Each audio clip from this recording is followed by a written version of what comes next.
Hello everyone, hope you're doing well. It's time to have a look at another premium battleship that is coming into War Thunder in the next major update. On the dev server, we have the IJN Yamashiro.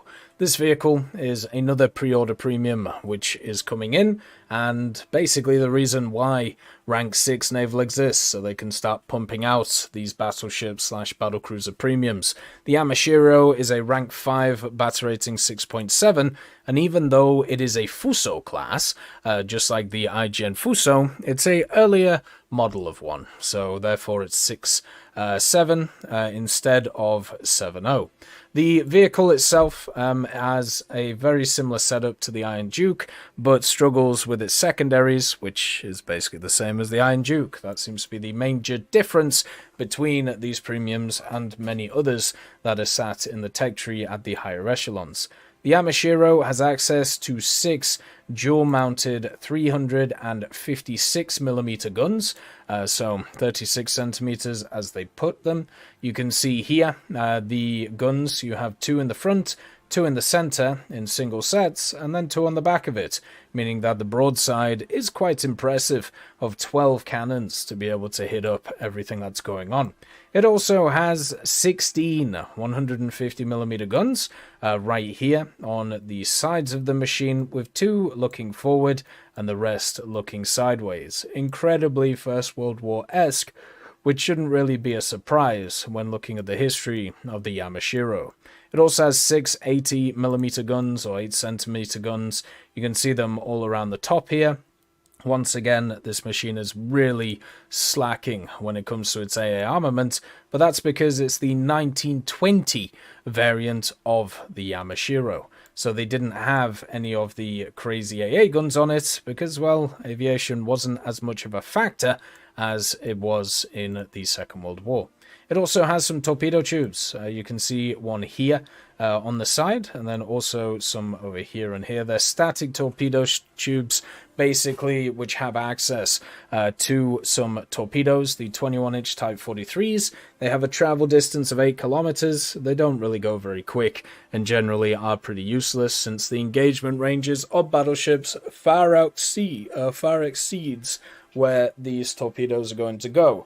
I suppose in general it's nice just kind of firing them off if you feel like it, but I feel like it's not really worth doing unless you get super lucky. Now, the internals of this machine show an interesting story. If we actually get rid of the coal bunkers, you can see this thing is made of ammunition in the front, in the back, and then of course in the centers too. But it doesn't actually have as many rounds as many of the vehicles for its main caliber guns, only 1,000 of them, which may sound a little bit crazy, but it's still not as much as many others. You also have the engines in 2 separate stacks here, and then the transmissions back here, with the funnels also in 2 separate stacks as well. The coal bunkers pretty much cover all of the center and even some of the front turrets, meaning that the ammo is going to be harder to hit. So maybe aiming for the back, where there is a lot less going on, and therefore the spread of the shell can hit or have a chance to hit the ammo, is probably a better idea.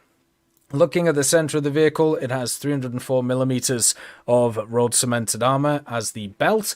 It then also has 203mm above that, with 152mm above that as well. So slightly less armor than the Iron Duke, but also more firepower, which is something to think about. On the front of the machine, it has, of course, some road cemented armor, and then on the back, it has exactly the same. And then you have some coal bunkers to give you even more armor compared to a lot of other vehicles. These coal bunkers eat so much. You can see how much armor is on these coal bunkers. It's just crazy to try and hold rounds back. You also have 304mm of ammo elevator armor on the turrets as well, and on the front of the turrets as they're facing the enemy, 279.4mm of thickness as well.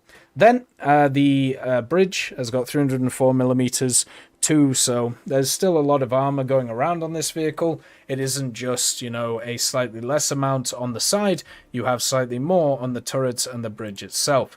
Then, looking at the guns, this is where, you know, it becomes very obvious that it's incredibly similar to the Iron Duke. Even though you have 12 of them, you have, of course, the wonderful setup of 2 rounds per minute fire rate. So you're going to be sat there for 30 seconds, wondering about life, wondering what's going on, wondering about, you know, what you're going to do for dinner while waiting for these to actually reload. You also have at least more, secondary armaments, so you can do more on the battlefield while you wait for these things to reload. So at least there's that kind of going around too. The vehicle does have the rangefinder as well, but the rangefinder, you can see the accuracy, at least on this one, is 100%. If I can actually pick the right one, there you go, for the 36 centimeters and the 15. The fire director is at 100, whereas the rangefinder is at 85%. So the rangefinder might actually lie to you 15% of the time, so just be careful with how the averages go and make sure that you're aiming properly before the guns set off. So the fire director means that the guns will be as accurate as they can be, but the rangefinder is probably going to lie to you. Talking about the guns, the 356mm, they start off with just standard SAPC-BC, so no matter what happens, you get a lot of penetration. And just look at these rounds. 300mm of penetration and also nearly 70 kilos of TNT equivalent. You are dropping a house on an enemy with that one. It is absolutely nuts that that is the SAPC-BC round. And then the APC-BC has 600mm of penetration, but also only has 13 kilos of TNT equivalent. So not as useful as, the Iron Duke with its set of different rounds, where you're able to basically, use them in different scenarios. This one is a lot more kind of tailored towards just dealing with larger machines. Then the 152s, which are the 15 centimeters, they have HE in them with 3.17, kilos of TNT. And then they also have SAP, which has nearly 3 kilos of TNT equivalent with also 81mm of pen. And so the secondaries are not great, but at least it offers you something to do with the vehicle while you're waiting around for the large guns to sort themselves out. The standard camo, the Yamashiro, I actually don't really like too much. This dark green, light green idea doesn't really feel great. And also, even though, it's supposed to kind of blend in, I suppose, with, terrain, like green terrain and all that, it doesn't, really work it for me. You do have the unicolor and also the tricolor spotted camouflage, though.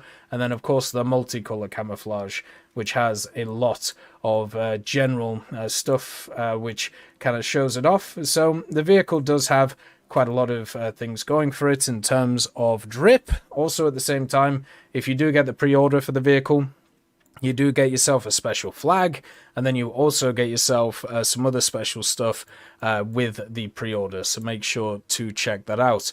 It has a lot of the same ideas as many of the other vehicles at this echelon have, technically slightly lower BR because of, its lack of secondary armament. But if you've been around for, a while now, when it comes to War Thunder, you'll realize that the high echelon of Naval, there aren't many planes running around because there's so many vehicles now which actually have access to pretty decent AA. So yeah, it isn't what it was like a year or two ago when you got like the World War I battleships which didn't have any AA on them. The times have changed, and that means that vehicles like this will be able to rock 'em, sock 'em, and have a pretty decent thing going on. That is the torpedoes, and generally shows where they go, so you can fire them if you really feel like it. But of course, the main reason you use a vehicle like this is, basically for the broadside.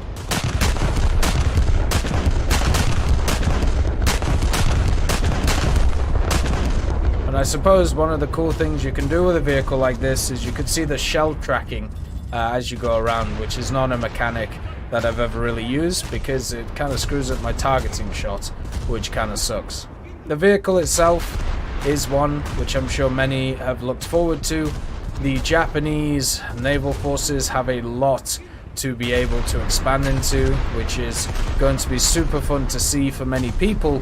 For me, it's just a little bit slow, and hopefully, we can get some more kind of like mid-tier, fast-firing, fun cruisers compared to machines like this.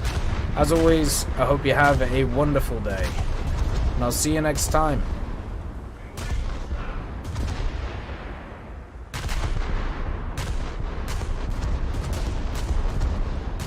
I'd just like to thank Brendan Quinn, Vilneus, Character Fuel, Juan the Panda, Carrion Crow, Gus Irenicus, Pyman, Merciless Reaper, Orange Tail, Teddy, Daniel Stanton, Moxie, B. Young, Bareen, Peter Grayling, Alan Hacker, Sem Alslan, Uncle Bean, and Derek R., and also Lafouche for supporting the channel.